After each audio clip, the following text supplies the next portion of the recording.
Alright guys, welcome back to the channel. Sandman here, and today I'm going to be giving you 5 tips that will help you become better as a beginner Tekken player. Let's get right to it.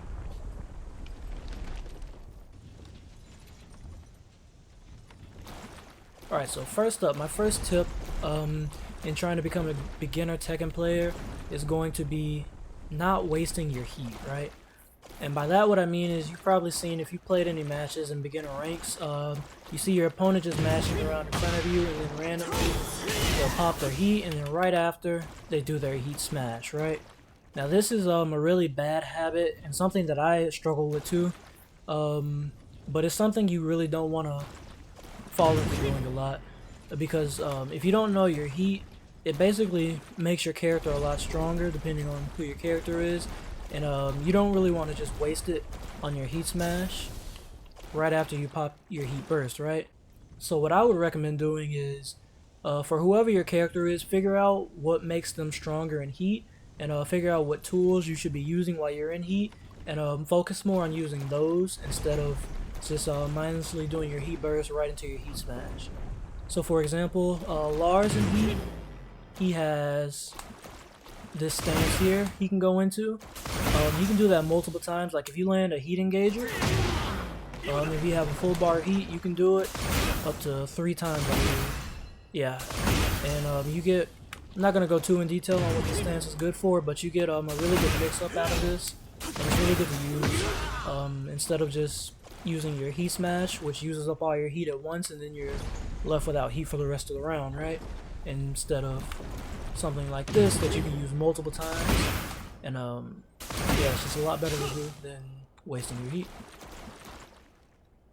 Alright, so tip number 2 is basically do less. That's right, less is more in terms of trying to get better in the beginner ranks of fighting games. And what I really mean by this is, instead of just mindlessly mashing you and your opponent back and forth trying to inflict your offense onto one another, which is 9 times out of 10 what your opponent is going to do if you're in beginner ranks, because they lack defense, right? So it's kind of scary for them to block, so they just rather put all their offense onto you and make you try to block, right? But this isn't a bad thing for you, because what I want you to do is sit back and just block for the first round of every game you play, right? And try to get a read on what your opponent likes to do. So maybe your opponent likes to just mash out in neutral and whiff a bunch of attacks. If your character has a good whiff punish tool, like a down 4-2, use that to keep your opponent from doing that. Or just whatever your opponent likes to do, figure it out, and think to yourself, okay, how can I stop this? How can I keep my opponent from doing this? And go from there. Alright, and tip number 3 is, for whoever your character is, whoever you like to play, find frame traps for that character. Right, I'm not going to go too into detail on what a frame trap is, but basically it's a move or a series of moves that will keep your opponent from mashing on you, right? So for instance, Lars can do down back 4, and if your opponent tries to mash after that or press any button, you can do full crouch down 4-2, and it counter hit launches them no matter what they press, and you get a lot of damage and a big combo off of that. Right, and this is really good, like I said, to keep your opponent from just mashing on you every time you get a hit. And yeah, get your opponent to really respect you so you can start applying actual pressure and start learning what else you can do in the game. So yes, tip number 3, learn frame traps for whatever your character is. Alright, my 4th tip, and arguably the most important tip on this list, is learn your character's basic punishes, right? So if you're in a ranked match online and your opponent is just randomly throwing moves out, which 9 times out of 10 they will be doing, most of those moves will be punishable. And you want to take advantage of that, because it gives you just free damage on your character depending on what the punish is, right? So I would recommend at least learning your 10 frame punish and learn your while rising punish, because a lot of characters, if you're going against like a Brian or a Lily or a Zhao Yu or some character, or Kazuya, that have really good sweeps that like to throw out, you can start blocking this and launch punishing them for it and getting damage to make them not want to go for it as much. Or if they do keep going for it, you can keep blocking it and keep punishing for it. And yeah, it's basically a really good tool to have.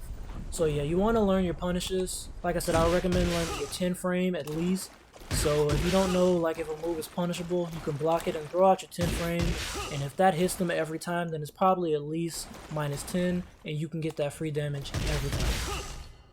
This is a really good tool for it's basically trying to get better in Tekken in general, right? You want to learn your punishes.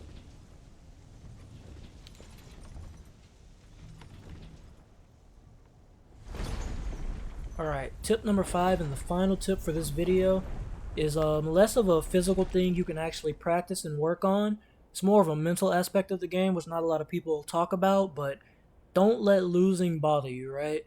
I know nobody likes to lose, right? I don't like losing, you don't like losing. Nobody likes to lose. If we could, we would just win all the time, right? Without ever losing, but we can't. Eventually we will lose, and sometimes that's not necessarily to a better player than you, which can make it hurt a little worse if you kind of feel like you're not supposed to be losing to a certain player. It can kind of discourage you from wanting to play the game, but that's not really a good mindset to have if you actually want to get better at the game, because we will all lose eventually. Sometimes it'll be to a player or a character that you feel like you should be beating every time. But yeah, basically just if you're losing, stop for a second, think, okay, why am I losing to this player? And try to figure out a way to overcome that. And yeah, that's really just the best way to go about it. Just don't get salty after every loss. I know it's probably impossible. Eventually everyone gets salty after a loss, but try your best to just focus on why you're losing and try to fix that, right? That's the best way to combat it. Because we all will lose eventually. It's just a part of the game. But don't let that discourage you from playing the game or trying to get better at the game. And alright, that is it for the video today, ladies and gentlemen. I hope you enjoyed these tips, and I hope they can help you get better at playing the game in beginner ranks, or maybe if you're a bit above beginner and intermediate ranks, some of these tips will still help you to improve at the game. But yeah, that is it. Leave a like and subscribe if this video helped you at all, and feel free to leave a comment down in the comment section below letting me know any future videos you'd like me to post. And alright, that'll be it for today. Later.